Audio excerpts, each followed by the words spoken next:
Today, Jody Wilson-Raybould submitted new documents to the Justice Committee, including a written statement, emails and texts she says will clarify her testimony last month. In that testimony, she alleged a sustained and consistent effort to get her to interfere in the SNC-Lavalin criminal case. But subsequent testimony from PMO officials denied that was the case. It's not clear yet when or if this new material will be made public. The CBC's Katie Simpson has been tracking that all day, and she joins us now. Hey, Katie. So what do we know about the information that was submitted? We have brand new information from our Janice McGregor, who just got an email from the clerk of that committee saying that the new information submitted by Jody Wilson-Raybould could be available as early as Friday afternoon. And that is, of course, if members of the Justice Committee decide to release it. What happens in this process? We know that Jody Wilson-Raybould, it was confirmed today that Jody Wilson-Raybould, the former Attorney General, put forward a new submission in writing, documents as well as text messages. What happens next is that those on the committee, it needs to be redacted for any sensitive information, anyone's emails, anyone's phone number, that kind of thing. And it also has to be translated. So the clerk of that committee says that whole process should be done by Friday afternoon. And then, of course, it will be up to the members of the committee as to whether they will be releasing that publicly. We know that the opposition is arguing very firmly that it should be made public, whatever is in there. And at this point, no one has any sort of idea what it is that Ms. Wilson-Raybould put in there to clarify some of the questions about what she originally said at committee, because, of course, individuals testified after her. She came forward to say that she would like to add more information, and this is the way that it's happening now. One important thing to point out, though, the Justice Committee investigation has been shut down. So what happens to this information isn't quite clear. Yeah, we had the chair of the committee on a few days ago, Anthony Housefather. He basically said he was open to making it public, like he assumed that would be the case, but that they would just post it and then Canadians can decide, basically. Yeah. I know that also you reached out to Jody Wilson-Raybould today. You were chatting about some of the events that have come to light in the past few days. Tell me about that. There's this big question and a very loud conversation happening in Ottawa right now about how this story has sort of shifted in the last couple of days. There have been a number of stories citing sources, one by the Canadian Press and one by CTV, another by the Globe and Mail that came out late last night, early this morning, talking about the tensions between Jody Wilson-Raybould and Justin Trudeau that allegedly started, those tensions allegedly started to emerge back in 2017 over the appointment of another Supreme Court justice. So I reached out to Jody Wilson-Raybould today, first of all, to find out, had she submitted her new documents and did she want to share them with us? No, she did not. The second thing, I just asked, does she have any further comment on what's going on? And it started an email conversation back and forth. And I'm going to bring up some quotes. Here's what she told me. She says, "I do feel compelled to say that I have not, as some have suggested, been the source of any of these stories, nor have I ever authorized any person to speak on my behalf. I strongly condemn anyone who would speak or provide information on such sensitive matters. This has to stop, and given the seriousness of this matter, I feel there should be consideration of having some sort of investigation as to the source of this information." We heard from Lisa Raitt, who's a Conservative member of the Justice Committee today. She also issued a public statement and a letter to an official who's a liaison between the Justice Department and the judiciary, calling for some sort of investigation into this. There was a response back. This individual that she wrote to does not have investigative powers, but certainly it's opened up a conversation there around where this information came from, because it's so highly sensitive. Also, Jody Wilson-Raybould, because the dialogue was open, I asked her, specifically, are you saying you're not involved in leaking any of this information for these stories, or are you talking about the entire process? And she got back to me and said neither she nor she did not authorize anyone to leak any of the information, including going back to the original stories from the Globe and Mail. It's not my business as a reporter to be looking into who other people's sources are, but it's certainly interesting given how much how much intrigue there is around what's gone on behind the scenes here. And we should also say that the current Justice Minister did talk today about, he just tweeted less than an hour ago that he is concerned by the publication, David Lametti, of details of the most recent Supreme Court Justice selection. The integrity of our process depends on confidentiality for all parties involved. Canadians should have complete confidence in the administration of justice. And Katie, I know you reached out to find out, well, does that mean you're investigating? And so I reached out. One of his communications officials says there's nothing further to add to the tweet. But just moments ago, just while you were on the air, I got an email back. I also reached out to the Prime Minister's office to ask, you know, the Prime Minister was asked directly about this yesterday, and he didn't give a firm answer one way or the other whether the Prime Minister's office was involved in leaking this confidential information about the appointment process around the Supreme Court. And I got an email back from Chantal Gagnon, who is one of the press secretaries for the Prime Minister, and it says, "Hi, Katie, we take the integrity of our institution seriously. The PMO would never leak who would be considered for a judicial appointment." Thanks. Interesting. So a denial that the leak came from the Prime Minister's office, though that's not, the Prime Minister did not offer those specific words No, yesterday. he did not. No. Okay, thank you, Katie. Thanks for all the updates. Appreciate it. The CBC's Katie Simpson. Leaks of confidential information sparked the SNC-Lavalin controversy, and subsequent leaks have turned into an almost steady flow of backroom details. The latest leaks revolve around a pick for the country's top court. Reports claim former Attorney General Jody Wilson-Raybould and the Prime Minister did not see eye to eye on who to name to the Supreme Court. Wilson-Raybould says that story didn't come from her, and the Conservative opposition is demanding an investigation into who is feeding that confidential information to the media. Lots to unpack with the Power Panel in Toronto. Amanda Alvaro of Pomp and Circumstance. Here with me in studio, Summa Strategies' Tim Powers, Kathleen Monk of the Earnscliffe Strategy Group, and host of CBC Radio's The House, Chris Hall. Hi, guys. Hello. Hi. Great to have you all back together. Tim, why don't I start with you? So, because I know a lot about judges? Yes, yes, that's why. Maybe you've been before the courts, I'm not sure.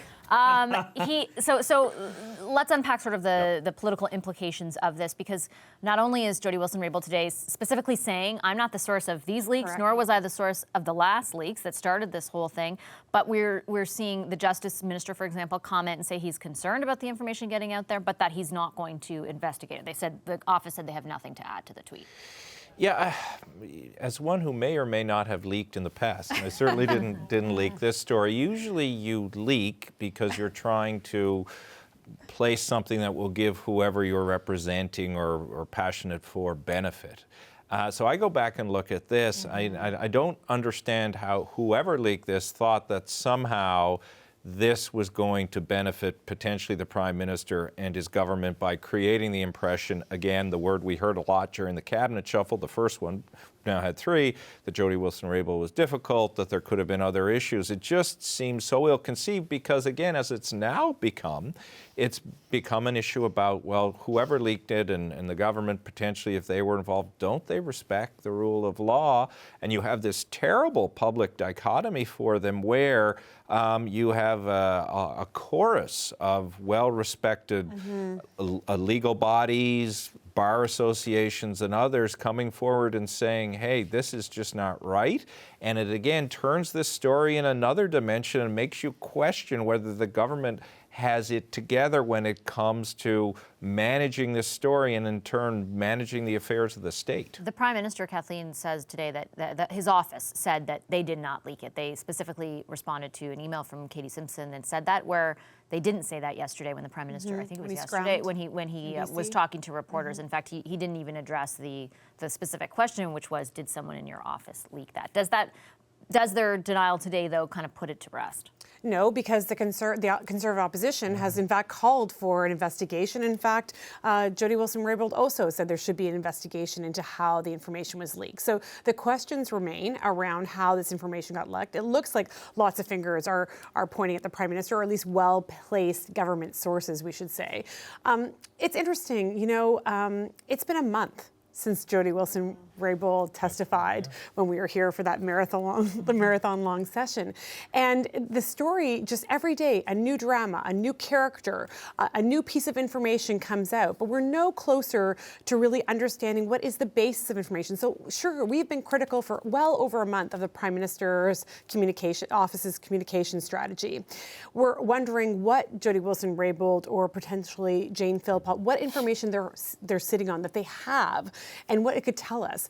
But we also are judging it based on their actions now, but not knowing that information. We don't know. Maybe this is the best strategy for the Prime Minister's office. Maybe what they're sitting on is actually so bad that they think this bungling in public, this continued bungling, is the right thing to do. But what I would suggest is take a page out of Regis Philbin and Who Wants to Be a Millionaire. Phone a friend, PMO. Phone a friend. There are lots of smart Liberals out there who probably would help. But otherwise, the opposition parties, the Conservatives and the Democrats, are continue to hammer you over this. And when that treasure trove of information comes out from the Justice Committee, those pages of documents that Jody Wilson-Raybould has said to deliver to House Father and to the Committee of the Clerk of the Justice, there'll be even more information unveiled. Well, that's the question, Chris, right? Because what we do know is that she delivered that written testimony. I'm told it's 44 pages, and that it's supposed to be translated, and then we anticipate, we don't know when, but it'll be Friday at 5 o'clock. Yeah, I was going to say. That's the way it normally works around here. It will be made public. We know, though, also that it will only pertain to the period,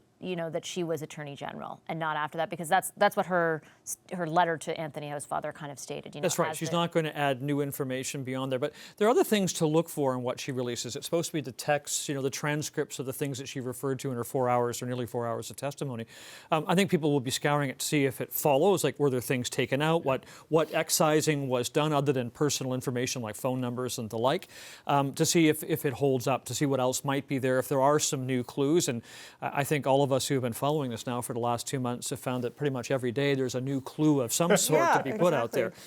On your original question, I'm a little surprised. I also contacted the Prime Minister's office today to see if there would be an investigation into who might be behind the leaks. I know from having been the recipient of some leaks over the course of my career that there are often investigations internally. It doesn't involve the police. This one, though, you have to measure, as you often do, try to measure what's the value of the information and the reason it's being given anonymously versus the impact it will have on people who might not have anything to do with the actual issue at hand. I think that's what we're confronted with here, is that there's a judge who had to come out and say, I withdrew my application because my wife was ill. That wasn't checked. So, it is one of those stories now that has taken on a life of its own, and nobody seems to want to actually speak on the record, and that makes it all the more difficult as those of us who are trying to get some real answers as to what actually transpired at the meetings in which Jody Wilson-Raybould suddenly decided she needed to resign from cabinet. We're not any closer to that, but we are now looking at other issues that might have been raised, that might have led to a decision, trying to paint it in an entirely different light. And to be fair, the context was different, but the list of Supreme Court nominees has been leaked in the past, in 2014 under the previous That's right. In fact, I remember that because I was writing about Marc Nadeau, who was a former conservative, did not qualify because he wasn't either a sitting judge from Quebec or a member of the bar there, a member of the federal court here. But we knew the list contained at least one other federal court judge, and that was leaked too, and there was quite a condemnation around that as well. No investigation, I believe. None that was made that we openly. Knew right. Of. Yeah. Exactly. Amanda, your colleagues here have been talking about some of the ramifications of the drip, and I know you've spoken about it before. If you were to assess the communications from the Prime Minister's office, what would you say? Well, I don't entirely disagree. So, everybody who's been aptly calling me a liberal shill or hack or whatever other lovely terminology and vitriol gets spewed over Twitter. Isn't it lovely? Yes. It is so lovely. It's true. I mean, this communication strategy has been a big challenge. We're not just into week 4. It's been 4 weeks since the testimony. We're into, I think, week 7 of this drama. So this is like, another day, another episode of the soap opera, which we all tune into every day. And each day I tune in, and I think maybe today's the day where it's all been said, but it's like Groundhog Day. It's brand new little bits of information, little nuggets that are being led along. I think that there are some challenges, though, and one is the leaks writ large. I mean, Tim mentioned at the beginning he may or may not have been the source of a leak in his day.